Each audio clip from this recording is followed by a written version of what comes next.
Bien, alors, bonsoir à tous, merci d'être venus. Bonsoir et merci Antoine d'être revenu, comme tu étais venu l'an passé, tu étais venu il y a 2 ans.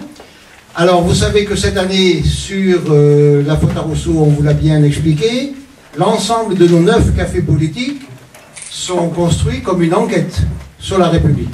Alors, nous avons brillamment, je trouve, commencé il y a un mois avec Gérard Leclerc. La deuxième pierre de cet édifice va être posée ce soir par Antoine. Et le sujet est un sujet monumental, c'est une thèse, c'est la raison pour laquelle, tout à fait exceptionnellement, je vais être très court. Alors Antoine, dans la crise, la République est-elle capable de défendre la France? Rien que ça. Donc je me contenterai de vous inviter à travers la vidéo que Paul enregistre, et je l'en remercie une fois de plus, tous nos amis de l'extérieur pour le prochain café politique, qui sera le 15 décembre. Alors ce sera Laurent Wetzel, qui a fait Normal Sup, qui a été maire de Sartrouville, qui viendra parler. Ils ont tué l'histoire, qui et pourquoi. Donc ça promet d'être extrêmement intéressant. Et donc Gérard Leclerc, Antoine de Crémier, Laurent Wetzel, nous continuerons après, le 12 janvier, le 9 février, chaque fois on vous reconvoquera. Et cette enquête sur la République va donc se construire au fur et à mesure. Bien, alors voici pour le premier point, c'est un point extrêmement positif. Je dirais juste un petit mot, puisqu'il est là. Probablement, beaucoup parmi vous connaissent la Nouvelle Revue Universelle. La Revue Universelle a été fondée par Jacques Bainville il y a bien longtemps. Elle a été relancée ensuite par Hilaire de Crémier, sous le titre de la Nouvelle Revue Universelle. Elle existait, elle paraissait, elle va avoir un nouveau départ. Et c'est justement Antoine qui va être la cheville ouvrière, l'élément moteur de ce nouveau départ. Alors évidemment, nous ferons tout ce qui sera en notre, tout ce que nous pourrons faire pour aider absolument cette revue, parce que si vous ne l'avez fait, je vous suggère de l'acheter, de vous y abonner, de la lire, et vous verrez que les projets qu'a Antoine pour cette revue, ça vaut franchement le coup. Voilà. Alors moi, Jean, je ne dis plus rien, parce que la thèse d'Antoine va nécessiter toute la durée. Tu dis bonjour au public. Je salue, tout à fait. Donc je salue le public d'être venu. Je salue le public qui va écouter, qui va reprendre le téléchargement de la conférence d'Antoine de Crémier. Et je voudrais dire que ce thème que nous avons abordé cette année est particulièrement important. L'enquête sur la République. Y a-t-il une bonne République? Se poser la question, on ne peut que se poser la question lorsqu'on sait le nombre de constitutions que la France a collectionnées depuis 1789, 24, 23, 24, peut-être 27, je ne voudrais pas dire des bêtises en présence du professeur Jean-Baptiste Donnier. 5 républiques, dont la dernière est amendée je ne sais pas combien de fois, on se perd. Je me rappelle d'une réflexion très ironique de celui que nous avons tous apprécié, Gustave Thibon, qui nous disait « La République ressemble à ces braves romaines qui comptaient les consulats par leur nombre de maris. » Et il ajoutait « La République a eu beaucoup de maris. » Donc aujourd'hui, dans nos propos, dans notre programme de l'année, ce sont tous ces sujets, en particulier la République, c'est la première fonction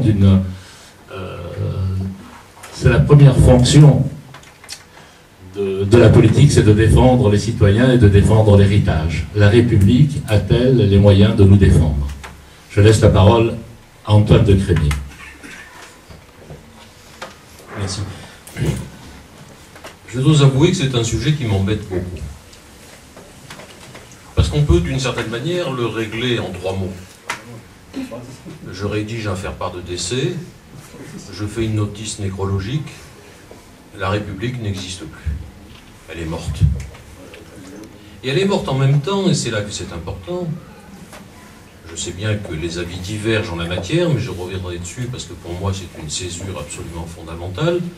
Elle est morte parce qu'elle était en adéquation parfaite, la République, avec la modernité. Elle était l'expression politique française, particulière, spécifique, de la modernité. Or, peut-être que tout le monde ne s'en est pas encore rendu compte, la modernité est morte. Et j'insiste à chaque fois sur cet aspect des choses, parce que beaucoup ne l'ont pas perçu. Donc j'avais tendance à intituler mon propos « Impasse et impuissance, notre belle aujourd'hui ».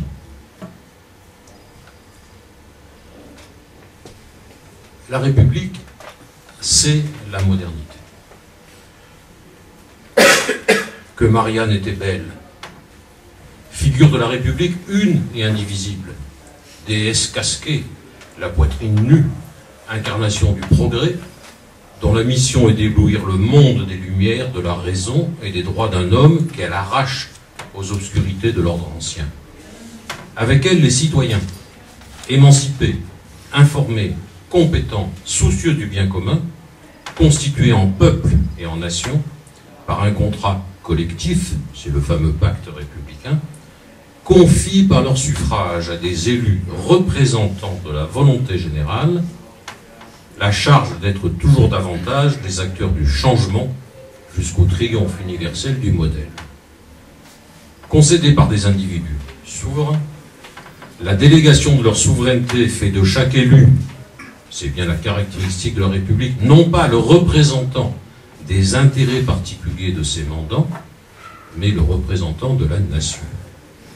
Voilà, je crois, une définition, sinon complète, mais relativement précise, de ce que voulait être la République.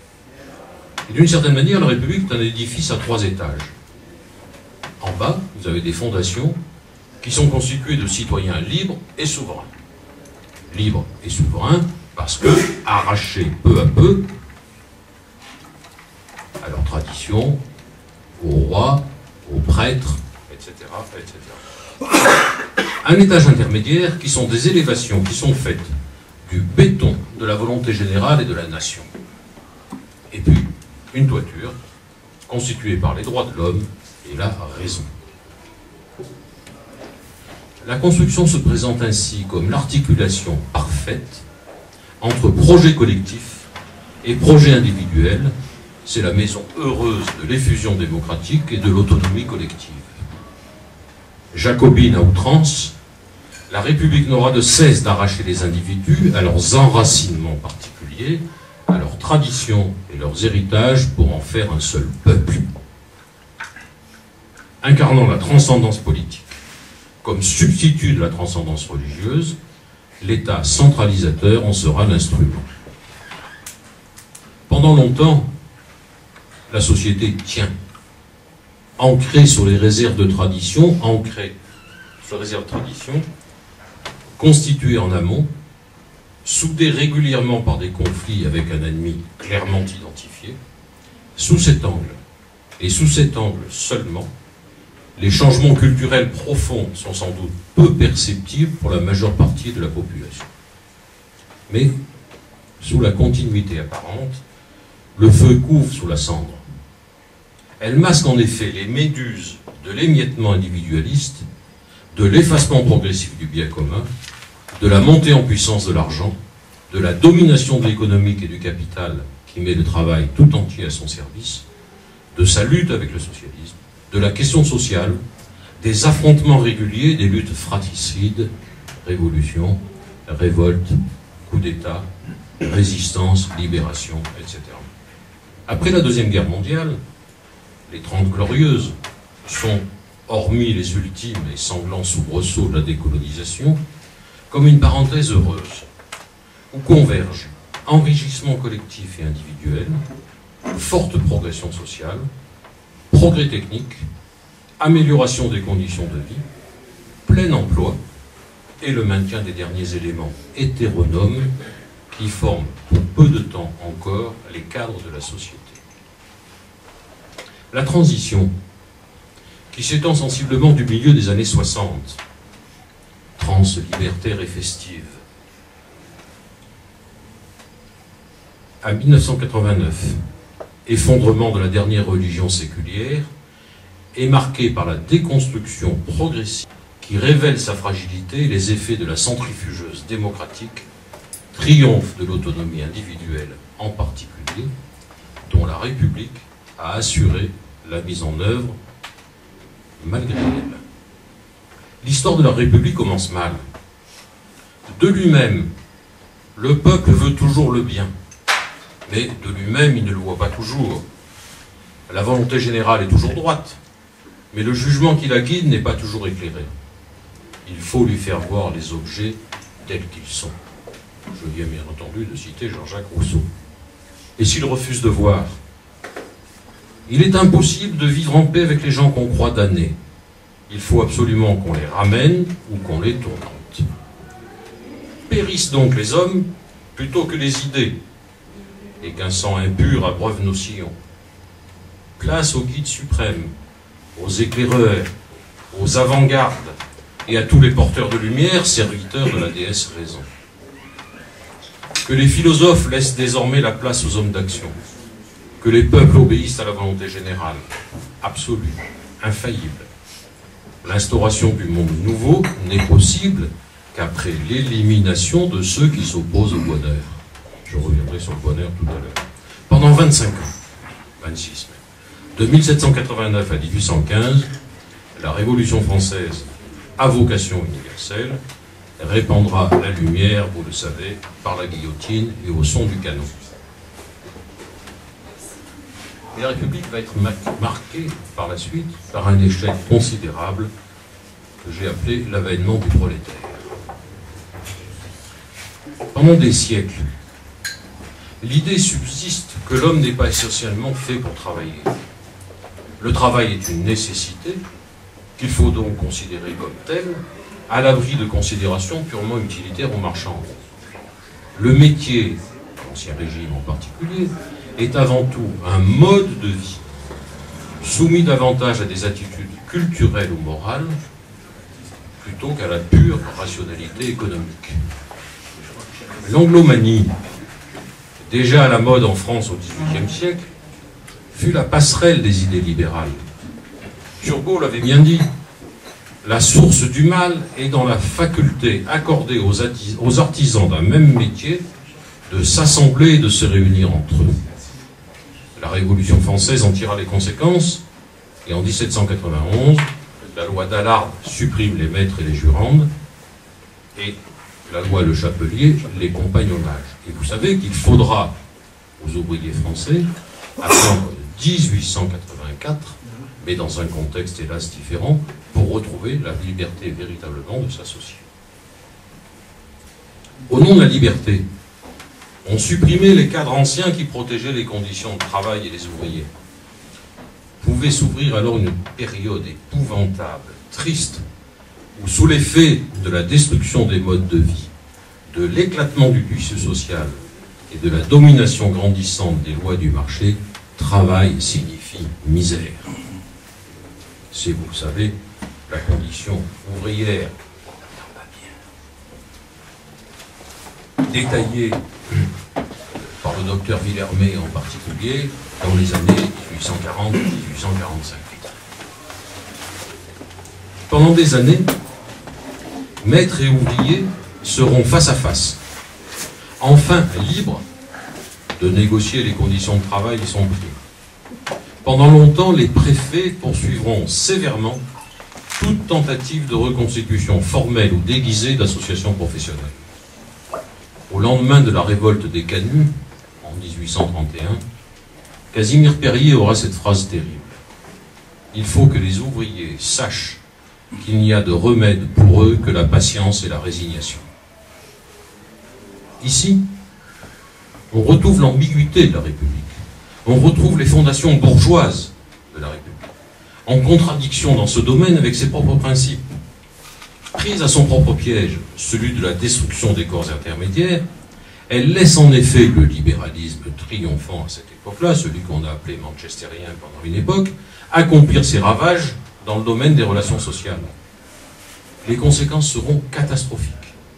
L'opposition capital-travail allait peu à peu dominer la vie des métiers, puis la société tout entière, précipitant les travailleurs devenus classe ouvrière dans les bras d'autres illusionnistes et charlatans des lendemains qui chantent.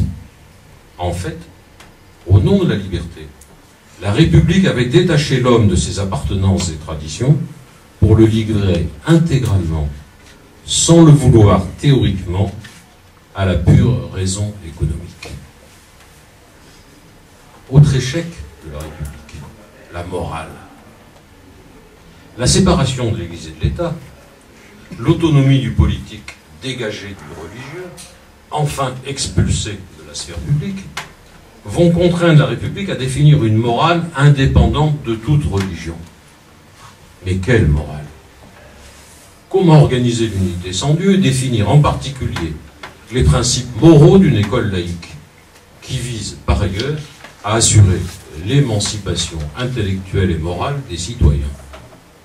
En 1901, au Sénat, pressé par Jaurès sur les fins dernières de sa politique, Jules Ferry, après un silence réfléchi, affirma « Mon but est d'organiser l'humanité sans Dieu. » Mais c'est le même peu après, répondant des députés qui le somment de définir la morale enseignée à l'école, qui finira par s'exclamer « Mais la morale de toujours, la morale de nos pères !» L'ennui, dit Émile Boulat dans La solution laïque, c'est que cette morale-là, c'était la morale chrétienne. Un peu plus tard, en 1909, c'est la cacophonie la plus complète. Divers sommités s'interrogent pour découvrir enfin le fondement de la morale. La raison, dit Raulard. La science, répond Baillet. La conscience, affirme Primaire, tandis que Payot évoque l'instinct social, Bourgeois la solidarité, Dufresne la composition des égoïsmes, Franchet l'intérêt, etc., etc. Lassé, après plusieurs réunions, Dufresne finira par conclure « Toute l'attention que nous mettons à moraliser, nous la mettrons à éviter de moraliser. » Pendant longtemps, les jugements pratiques continueront à être conformes à la morale chrétienne, à laquelle on rajoute ici et là vertu citoyenne et grandeur de la loi, expression de la volonté générale. L'école, le sanctuaire. L'école Jules Ferry, c'est l'école de l'État. Mais c'est aussi celle qui fonctionne en harmonie avec la société qui l'entoure. C'est celle du boursier contre l'héritier, où le clergé des hussards noirs accomplit l'acte sacré de la transmission des savoirs, auxiliaires, vecteurs du progrès et de la raison, qui permettront à ceux qui en sont dignes de mériter leur promotion sociale. C'est une école close, sanctuaire de la religion dont l'instituteur est le prêtre, qui prend ses distances par rapport au présent. Contrairement à ce qu'on a pu dire, elle est essentiellement conservatrice, cette école. Elle n'institue pas grand-chose de nouveau. Elle enseigne la morale, certes privée de tout ancrage religieux, mais formellement identique à celle des pères. D'ailleurs, la réussite scolaire de la Troisième République provient d'un compromis entre l'esprit des Lumières, le passé aristocratique de la France et la réalité de la société bourgeoise. Cette école de l'État, de la République, de la modernité, se veut citadelle pour mieux être le creuset de l'homme nouveau, homme universel, nimbé de la raison, qu'elle arrache à ses particularismes, mais dont la France et la culture classique forment la matrice. Alors, Danton et Robespierre, Valmy, Napoléon, Austerlitz, 1830, les Glorieuses, quelques rois cruels, ou livrés tout entiers leur passion, maîtresse, chasse et guerre. Les chevaux des seigneurs piétinant les récoltes de serfs affamés, oui, mais aussi Saint-Louis sous son chêne, Jeanne d'Arc, le Grand Ferré, Bayard, Henri IV, Sully, à moi Auvergne, ils ne passeront pas, et puis la Grèce et Rome, les grands écrivains classiques, et La Fontaine, dont les fables sont d'une certaine manière le génome du génie français. Cette école, qui dure sensiblement jusqu'au début des années 1960, garde pour mission essentielle la transmission des savoirs, considérés comme facteurs de promotion sociale et d'égalité dans une logique de nivellement par le haut. Revenons à la République proprement dite. L'État a été le libérateur de l'individu. C'est l'État qui, à mesure qu'il a pris de la force, a affranchi l'individu des groupes particuliers et locaux qui tendaient à l'absorber, famille, cité, corporation.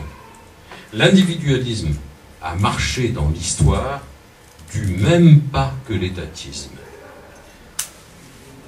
Émile Durkheim, dans une révision de l'idée socialiste. Le fondement de l'individualisme français est politique et s'investit dans l'État qui affranchit l'individu et garantit l'égalité entre tous les citoyens. La phrase de Durkheim, que je viens de citer, fait partie d'un texte bien connu.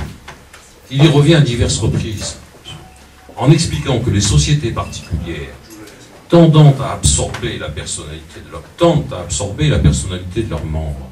C'est bien pourquoi la fonction essentielle de l'État est de libérer les personnalités individuelles. C'est lui, dit-il, qui soustrait l'enfant à la dépendance patriarcale, à la tyrannie domestique. C'est lui qui affranchit le citoyen des groupes féodaux, plus tard communaux. C'est lui qui affranchit l'ouvrier, le patron, de la tyrannie corporative. La tradition individualiste française républicaine est politique au sens où l'individu authentique est le citoyen arraché à ses dépendances privées et à ses intérêts particuliers, mais qui accepte de subordonner la sphère privée à la sphère publique. L'universalité du citoyen est supérieure en valeur à la particularité du français qu'elle englobe et qu'elle subordonne. Ce citoyen n'est pas ancré dans un territoire, mais dans une idée abstraite de l'universalité qui représente le grand apport de la Révolution française. Une géométrie de l'égalité qui vise à abolir les particularités identifiées aux privilèges et à l'arbitraire du prince.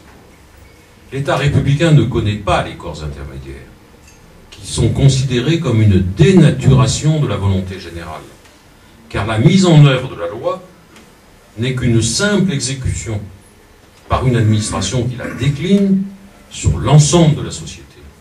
L'idée qu'il puisse y avoir une société autonome et autosuffisante est absolument étrangère à la République. La volonté générale s'incarne dans l'État et a pour horizon une unanimité. Seule cette unanimité à même de dépasser les intérêts particuliers qui ne sont qu'égoïsme. La République est une et indivisible, et pour elle, le pluralisme équivaut à la division.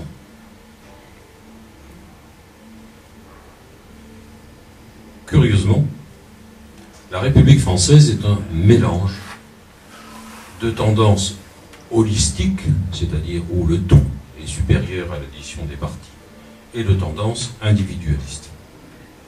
Une société, en effet, ne peut fonctionner sur les seuls principes individualistes. Elle nécessite un pendant holiste commun, qui place l'accent sur le tout et non sur l'individu indépendant.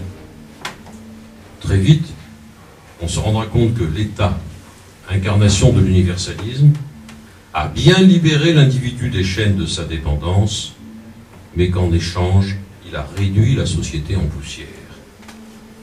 Pendant longtemps, le fonctionnement de la synthèse républicaine, c'est-à-dire un compromis qui s'est élaboré dans les premières décennies de la Troisième République en particulier, et qui se caractérisait par un équilibre entre une mobilité sociale limitée et une industrialisation faible.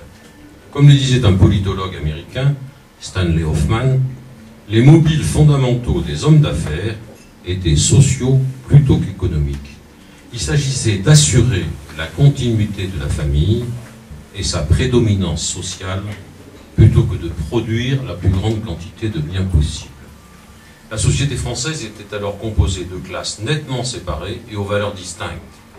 L'équilibre favorise le maintien des distances sociales, les possibilités théoriques de promotion sociale pour les classes populaires étant en réalité pratiquement inexistantes.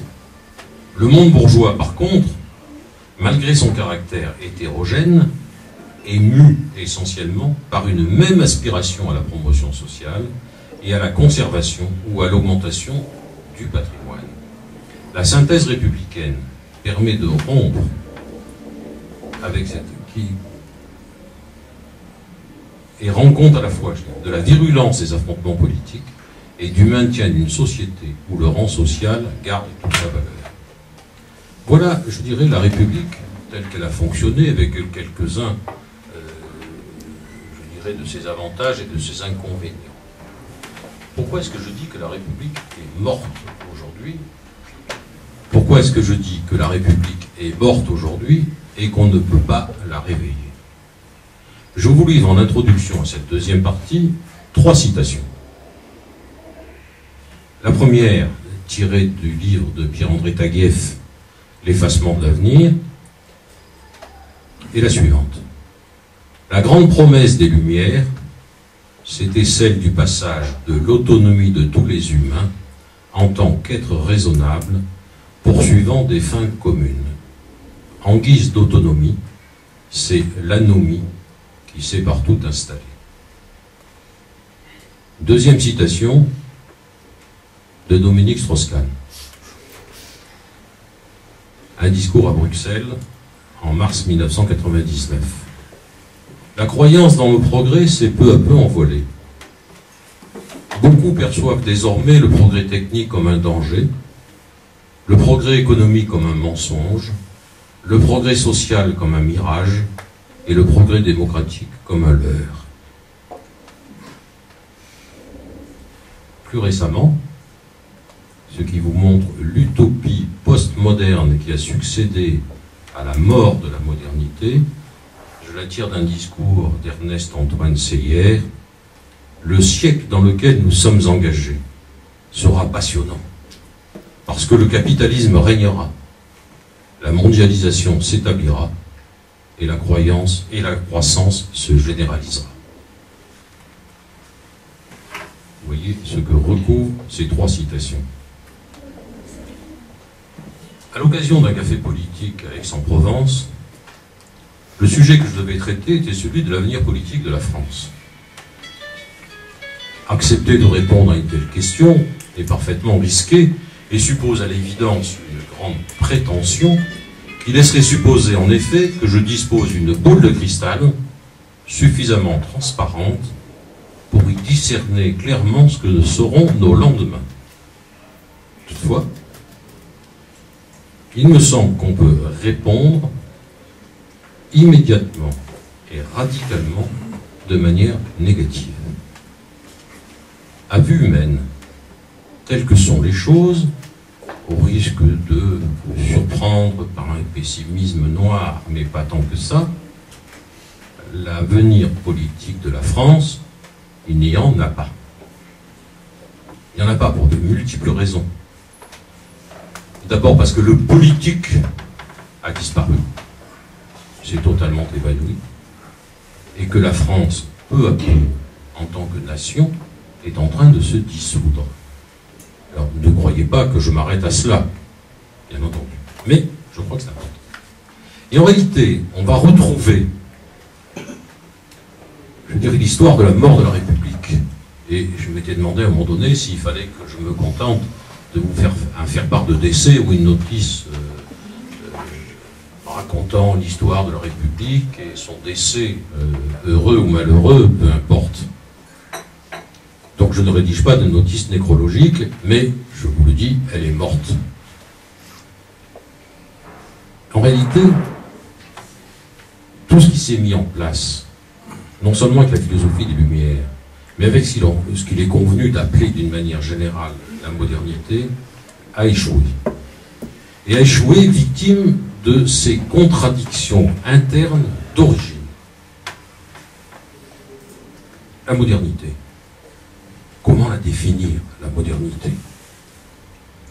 Il y a les caractères généraux de l'idéologie moderne, vous le savez tous, telle qu'elle s'est opposée à l'ensemble des systèmes de légitimation des sociétés traditionnelles, c'est l'individualisme transcendantal, l'universalisme, le rationalisme, la foi dans le progrès caractéristique de l'idéologie des Lumières. Être moderne, c'est assumer une volonté de rupture avec les traditions.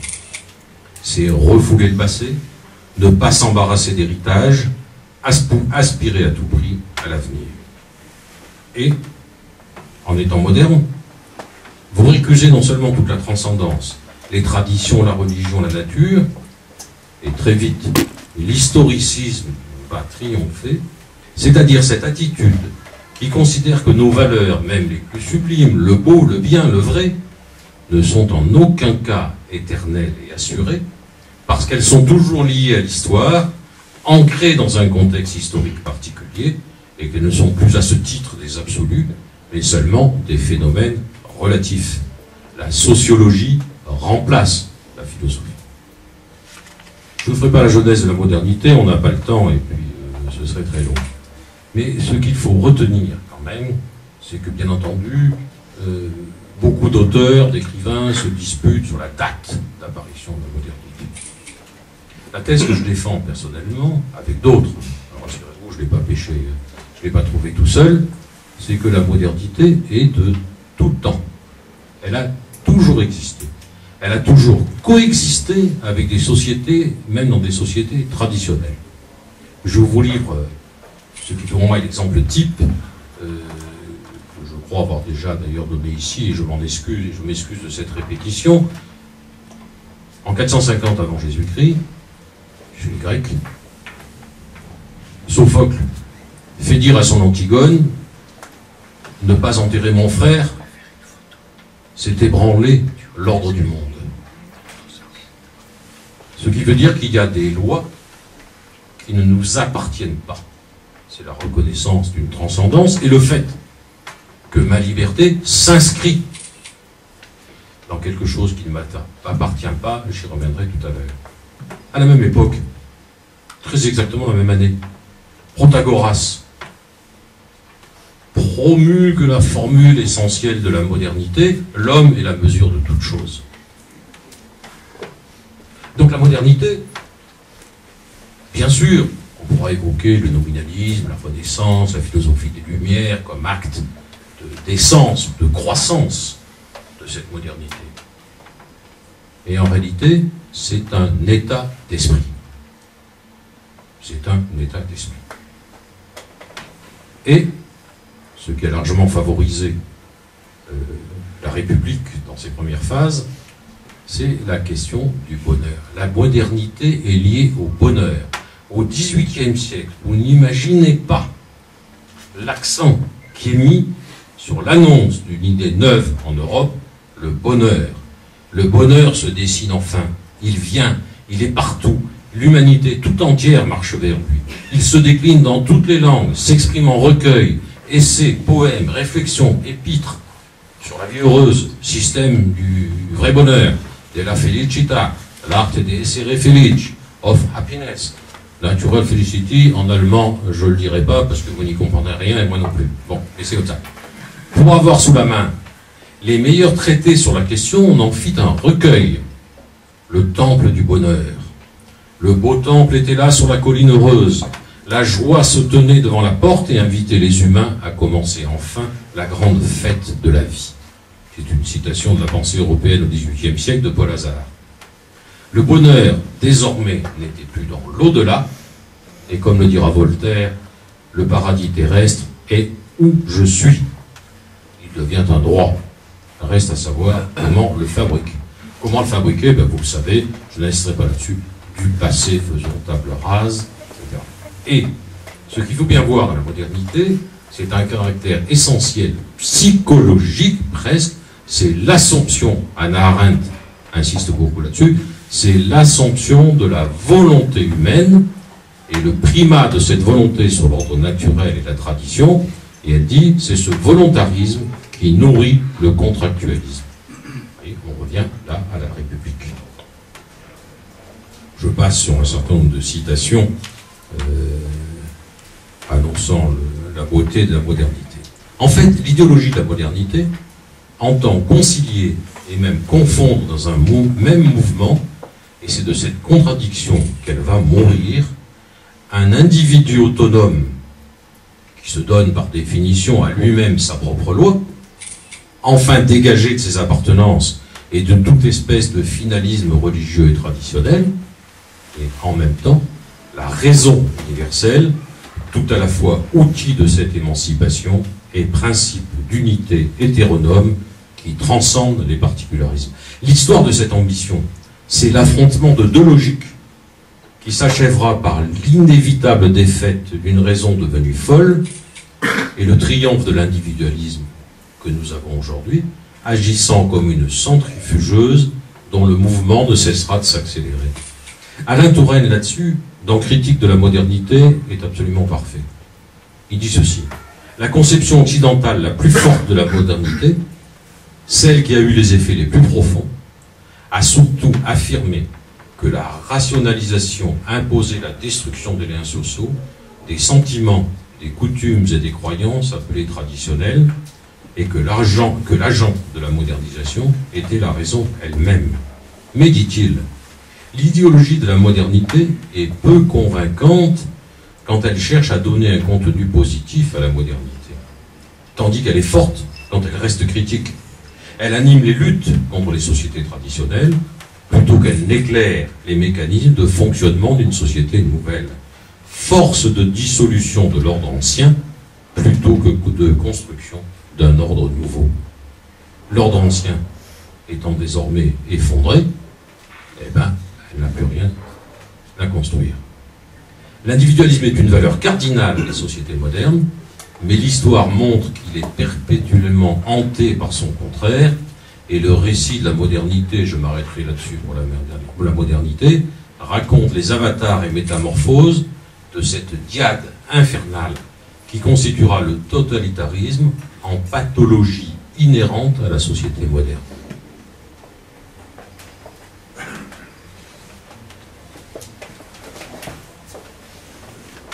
La modernité s'effondre et nous sommes passés, pour moi c'est une évidence, à ce que j'appelle la post-modernité, idée que les sociologues et philosophes français n'aiment pas beaucoup. Pourquoi? Parce qu'à de rares exceptions près, je pense à Maffezoli et à quelques autres, les intellectuels français répugnent à l'abandon du concept de modernité qui conserve une connotation fortement positive dans leur esprit et dont les politiciens usent et abusent, mais maintient davantage, du moins en apparence, la chaîne qui les relie encore à la raison, au progrès, aux lumières qui en sont la grammaire.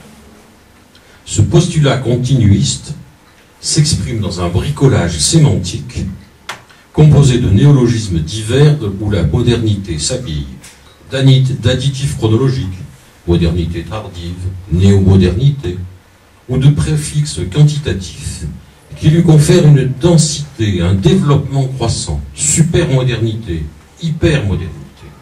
Maintenant, aussi l'illusion d'une progression continue, d'un saut simplement quantitatif dans le droit fil des immortels principes. L'hypermodernité étant à la modernité ce que l'hypermarché est au commerce traditionnel.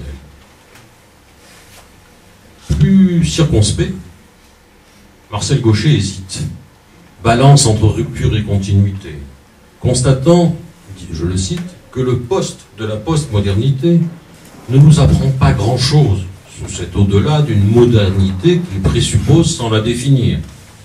Pourtant, si on voit bien qu'on a plutôt affaire à un accomplissement de la modernité qu'à un arrachement à ses valeurs, il n'en est pas moins exact simultanément qu'il y a rupture, que cet aboutissement va de pair avec d'énormes changements. N'en déplaise à ces nostalgiques, que ce soit de la modernité ou de la République, et à ces thérapeutes acharnés, la modernité est morte, et la continuité matérielle et apparente ne doit pas occulter la mutation fondamentale. Parce que nous sommes désormais, souvenez-vous ce qu'on a dit sur la République, sur la modernité, nous sommes désormais dans une société exclusivement régie par la dynamique des besoins et la logique de l'intérêt individuel.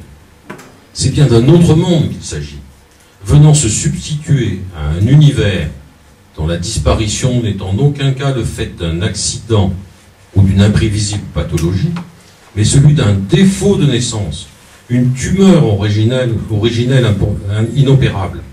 La modernité, c'était un pari fou, où le sujet tout entier conditionné, devenu citoyen, majeur, autonome et souverain, était supposé d'autant plus apte à se lier par contrat volontaire qu'il aurait été préalablement délié de toute hétéronomie. Pari perdu, il ne pouvait en être autrement. Et Marx avait raison, soulignant le caractère étrange du projet politique de la démocratie, fondé sur la négation de la condition politique de l'homme, et dont le but n'était pas de les relier, mais de les séparer. Il y a bien en effet quelque chose de contradictoire dans cette volonté qui obéit à une logique individualiste, bourgeoise, séparatrice, et transforme nécessairement la société en un chaos de particules élémentaires. Claude Lefort a une très bonne formule. Il dit « La déliaison a été réussie et la liaison ratée ». La postmodernité, c'est le versant émancipation, autonomie de la modernité, mais sans la raison, sans monde à construire, sans avenir, sans échappatoire, sans finalité et sans espérance. L'important d'ailleurs n'est-il pas de combattre la tentation de l'illusion finaliste, c'est-à-dire la croyance que la vie, la société, le monde ou encore l'histoire auraient un sens.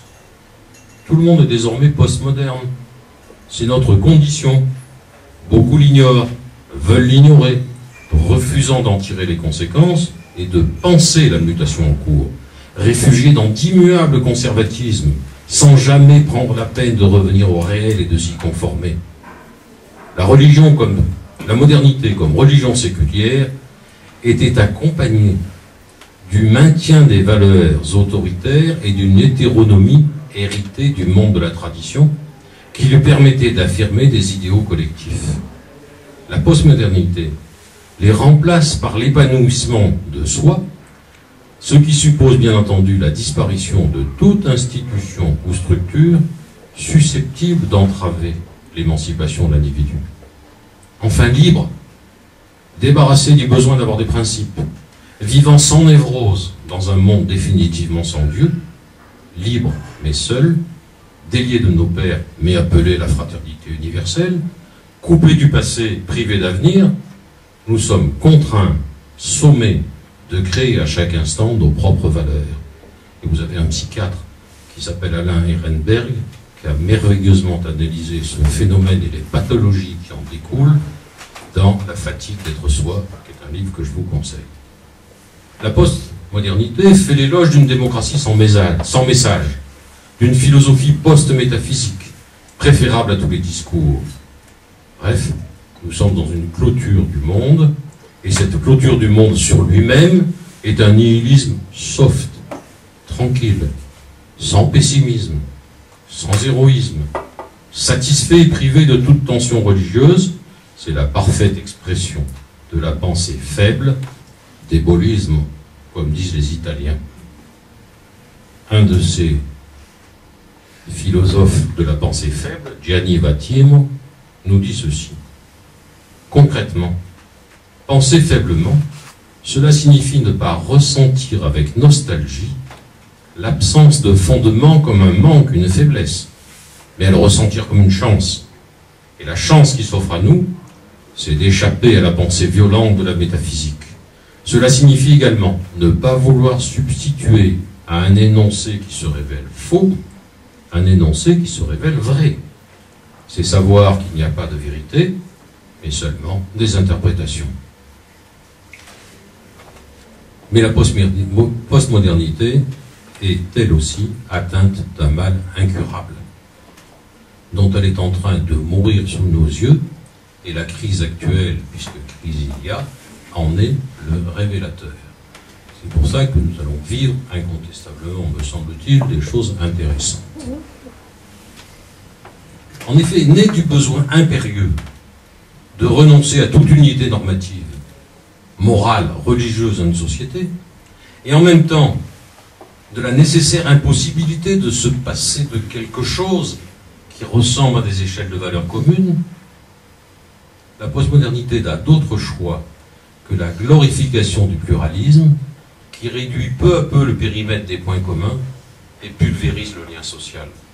La seule valeur doit donc rester le pluralisme des valeurs. Et tout ce qui pourrait le menacer doit être combattu. Cette nouvelle règle du jeu n'est pas contestable. La refuser, c'est inévitablement être adepte de vision totalitaire du monde. Nous voilà donc enfin libérés de toute hétéronomie. Dieu, la raison, l'histoire, la République, la nation, en cet instant inouï où disparaît le couple tradition-modernité dont nous sommes tous orphelins. Le moment présent, post-moderne, en est le deuil, mélange de gueule de bois, de coma ontologique, de mise en veille de la pensée, moment où on peut tout faire et où rien n'est possible. Certains s'en réjouissent, comme Derrida. La clôture métaphysique traditionnelle, la négation de l'être éternel, entraîne la négation de Dieu et la mort de l'homme. Mais cette dissolution ne semble pas cependant un prix trop élevé pour être enfin débarrassé des valeurs traditionnelles, la vérité et le bien. Edgar Morin, lugubre, penseur complexe de la complexité, s'admoudit de son côté l'évangile de perdition. L'idée de salut nous perdait. Il nous faut donc la perdre pour nous sauver. Il nous faut donc enseigner et propager la mauvaise nouvelle. Il n'y a pas de salut en ce monde. Et c'est pourquoi la religion terrestre nous dit, à la différence des religions célestes, nous devons être frères, non parce que nous sommes sauvés, mais parce que nous sommes perdus. Bref, nous n'avons le choix qu'entre la liberté du relativisme et l'esclavage de la crédulité et de l'irrationnel. Nous voilà contraints de nous débarrasser du besoin d'avoir des principes. La disparition de tout arrière-monde, de tout fondement, pose la question de la légitimité de l'ordre social. La modernité opère un renversement de la place de la société civile, jusque-là encadrée par l'État, et désormais, vous le savez, c'est l'État qui est au service de la société civile. Et la politique. Le politique, comme le dit je m'excuse de le citer, c'est un des rares auteurs marxistes qui reste encore, qui s'appelle Dominique Losurdo, qui vient d'écrire un dernier livre qui s'appelle Critique de l'apolitisme, l'apostrophe de l'apolitisme, la leçon de Hegel d'hier à nos jours. Hegel, dit-il, analyse la fuite loin du monde politique comme la tendance à opposer la médiocrité du monde réel, un monde différent, spirituel et merveilleux. Bref, l'apolitisme, c'est l'aspiration consciente à s'élever au-dessus des faits et du réel, en s'évadant dans un monde éthéré de parfums et de sons dépourvus de substance. L'économisme, le culte du bien-être, la passion de l'enrichissement, désormais libéré de toute rationalité susceptible de l'encadrer, débouche nécessairement, vous le savez, sur l'idolâtrie du marché, devenu l'instance suprême et transcendante, le paradigme d'un système social sans finalité, exempt de toute recherche d'un quelconque bien commun. Or, nous sommes tous victimes de cette suprématie de l'économisme, et Dominique Schnapper précise bien la prétention de la science économique à la positivité est la grande fumisterie de notre époque. Elle affirme a priori sa légitimité et sa pertinence, mais ne supporte ni question ni interrogation. Pourtant, l'adoration de l'idole ou sa passive acceptation lui confère le rôle d'unique régulateur des activités humaines. Ce mensonge fait de la société tout entière un simple auxiliaire du marché, et c'est à une véritable intériorisation du modèle du marché que nous sommes en train d'assister, un événement aux conséquences anthropologiques incalculables que l'on commence à peine à entrevoir. Le capitalisme libéral s'arrache enfin à sa dernière limitation, le politique. Arrachement qui masque le triomphe concomitant du libéralisme, du socialisme, deux cousins, le premier idolâtre du marché, le second heureux de l'avènement d'une société adulte, ayant coupé le cordon ombilical de l'ordre politique. Les lois du marché représentent la seule instance universaliste et nous disent « Vous n'êtes plus libre de votre destin ». Je passe sur la disparition de la nation, dont on pourrait parler, et je voudrais en venir rapidement au libéralisme. Parce que voilà un domaine sur lequel personne ne sait exactement de quoi on parle. Je me souviens d'une discussion récente où je défendais la liberté d'entreprendre. Et bien entendu, immédiatement, mon interlocuteur me dit « Ah, et alors vous êtes libéral ». Quel rapport entre les deux? Quel rapport fondamental? Libéralisme.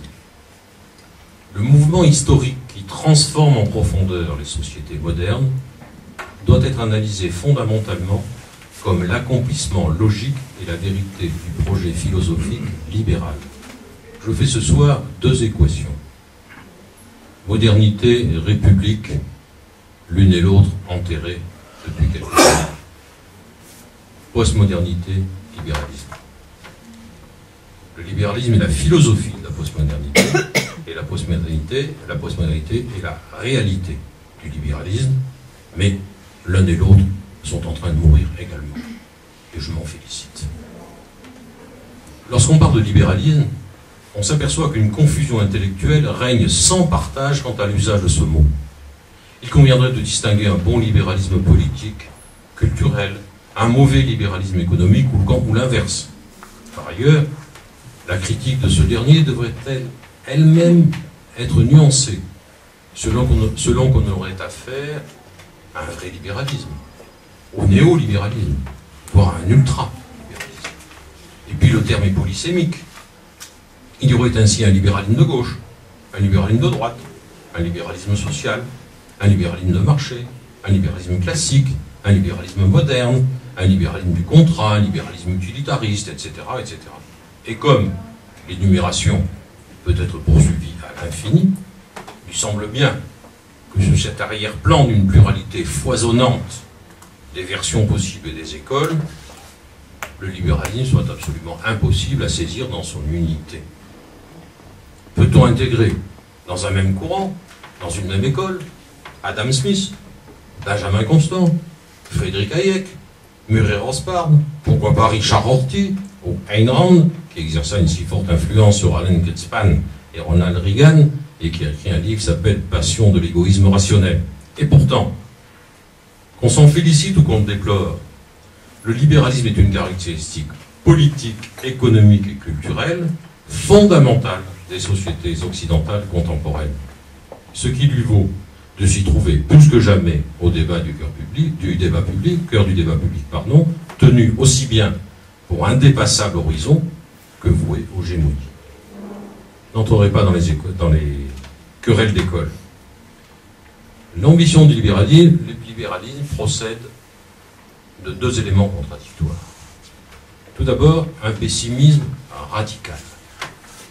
L'ambition du libéralisme est d'instituer la moins mauvaise société possible, celle qui doit protéger l'humanité de sa folie idéologique. Pour ses partisans, c'est la volonté d'instituer le règne du bien qui est à l'origine de tous les maux accablant le genre humain. C'est en ce sens que le libéralisme doit être compris, et se comprend lui-même comme la politique du moindre mal. Tous les fondements de la philosophie libérale reposent là-dessus. Et on finira bien entendu par dire, c'est naturel, puisqu'on n'arrive pas à mettre les gens d'accord sur la philosophie, sur la religion, sur les grandes idées, etc., qu'est-ce qu'on peut faire pour éviter qu'ils continuent à s'entretuer? Eh bien, les mettre d'accord sur la poursuite de leurs intérêts particuliers. Parce que sur les choses triviales, ils s'entendront beaucoup plus facilement. Voilà le niveau. Il fait donc preuve d'un pessimisme profond quant à l'aptitude des hommes à édifier un monde décent. Cette critique de la tyrannie du bien a un prix. N'exigeant rien de ses membres, cette société fonctionne d'autant mieux quand chaque individu se consacre à ses désirs particuliers sans céder à la tentation morale. Comment expliquer alors, nous dit Jean-Claude Michéa dans l'Empire du moindre mal, que cette doctrine, à mesure que son ombre s'étend sur la terre, reprenne un à un tous les traits de son plus vieil ennemi, jusqu'à se donner à son tour pour objectif final la création d'un homme nouveau.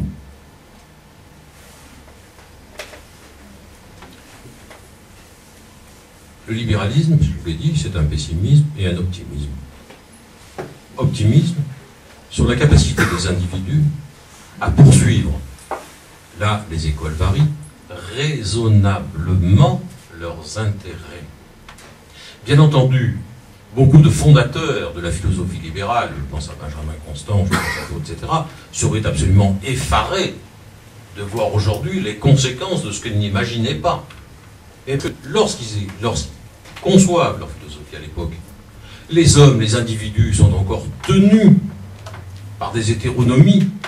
Ils sont dans des sociétés qui tiennent. Ils n'avaient pas envisagé un seul instant que tous ces arcs-boutants des sociétés s'effondrent totalement et livrent, je dirais, l'individu d'aujourd'hui aux addictions consuméristes. J'y reviendrai tout à l'heure. Alors le libéralisme, que dit-il de lui-même? Là où ils sont d'accord, j'ai essayé de... Pour les libéraux, d'abord, il y a une affirmation absolument extraordinaire. Ils se tiennent, beaucoup le disent, comme les héritiers de la tradition antique et de la tradition chrétienne. Raymond Poincaré. Philippe Nemo nous dit « Le libéralisme jaillit de la souche commune de la civilisation européenne, à savoir la synthèse opérée au Moyen-Âge entre les traditions politiques et juridiques gréco-romaines et la morale chrétienne. » Bref, il faut bien comprendre que le libéralisme est le condensé de ce que l'Europe a produit de meilleur. Donc très légitimement, sans concurrence et sans équivalent dans l'histoire. Comme l'affirme Barry Smith, jusqu'à nouvel ordre, l'humanité n'a pas trouvé mieux que ce modèle en termes de développement, de créativité et de poursuite du bonheur. Par-delà les querelles d'école, libéraux anglais, français, libéralisme pur, etc., le libéralisme repose tout de même sur quelques axiomes simples. Le premier, je vous l'ai donné, c'est ce pessimisme qui fait qu'il est inutile de chercher à s'entendre sur les questions essentielles, c'est impensable. Le contrat social. La grande révélation des Lumières, et ça le libéralisme mérite, c'est le contrat social. Cette affirmation fantasmagorique, suivant laquelle une communauté humaine est composée d'êtres primitivement indépendants, individus, définis par des droits qui leur sont inhérents de naissance. Marcel Gauchet commente: il s'ensuit l'autoconstruction de la société et du corps politique, la communauté se donne son propre fondement. Mais le raisonnement, pour être validé, nous dit François Flahault, est que l'on accepte l'idée que l'état naturel antérieur à la société n'implique aucun ordre social ou politique, et que c'est aux hommes de décider de leur finalité, de leurs lois et d'inventer les règles dont ils ont besoin. Mais si la socialisation était facultative, pourquoi donc les individus sont-ils entrés en société? La philosophie libérale répond: l'intérêt. C'est le deuxième axiome. Les hommes sont entrés en société pour y poursuivre librement la recherche de leur bonheur et de l'intérêt, et de leur intérêt. Cet individualisme radical constitue le fondement le plus sûr de la science économique. On comprend mieux alors pourquoi la prépondérance de l'économie est en fait inscrite au centre de la compréhension moderne de l'homme. Troisième axiome, le pouvoir. Le pouvoir est mauvais. Tous les libéraux s'accordent à se méfier du pouvoir, toujours susceptible de venir opprimer et contraindre les libertés individuelles. Et le plus souvent, au nom du bien. C'est toujours un mal, même s'il est parfois nécessaire, car il corrompt et les hommes travaillent toujours à être puissants plutôt que justes. Alors que faire? Par un extraordinaire tour de passe-passe, les libéraux vont transformer cette vision désabusée du monde en levier fécond. Plutôt que de chercher à changer les hommes au nom du bien, cherchons plutôt à combattre le mal par le mal, en transformant les passions déréglées des hommes en intérêts. Autrement dit, permettons à chacun de poursuivre son intérêt d'une manière qui profite à tous. Vous aurez reconnu là les prémices du concept d'ordre spontané, auto-organisé, notion cardinale de toutes les doctrines libérales. La quête du bien est ainsi déléguée à chaque individu qui décide souverainement par lui-même. Pourquoi donc risquer la guerre civile lorsque le pluralisme est possible, surtout dans le domaine des choses triviales sur lesquelles les hommes s'accordent plus facilement que sur les choses importantes? La technique libérale consistera donc à neutraliser la sphère publique et à privatiser les problèmes. Dans cette optique, la liberté n'est plus qu'une liberté négative, sans finalité autre que celle que se donne l'individu. Voilà la mutation libérale essentielle, postmoderne. La liberté est désormais sans rapport aucun avec la poursuite du bien ou de la vérité. Il n'y a qu'à laisser les individus poursuivre librement le bonheur et l'intérêt afin d'engendrer naturellement l'harmonie de la société. Le politique, pour les libéraux, comme le dit clairement Raymond Paulin dans un livre très intéressant, parce que c'est un livre où il se confronte à son fils Claude Paulin, un défend le libéralisme et l'autre vient contredire son père. Raymond Paulin nous dit, aux yeux d'un libéral, la politique ne comporte aucune fin intrinsèque, car les finalités de la politique ne relèvent non de la politique, mais d'une morale politique. Elle se donne pour fin les individus eux-mêmes et les conditions d'existence qui rendent possible pour leur propre liberté le meilleur usage qu'ils sont capables de concevoir et de réaliser dans leurs actions et dans leurs œuvres. C'est bien l'individu dans la politique, la collectivité ou la communauté, qui est au cœur de la finalité du libéralisme. Il est une métapolitique universelle qui se présente comme la seule formule post-totalitaire au nom de laquelle la politique doit se contenter d'assurer le libre jeu des libertés individuelles, libre jeu qui aboutit spontanément à un ordre dans un mouvement naturel que nul ne sait ou ne saurait organiser.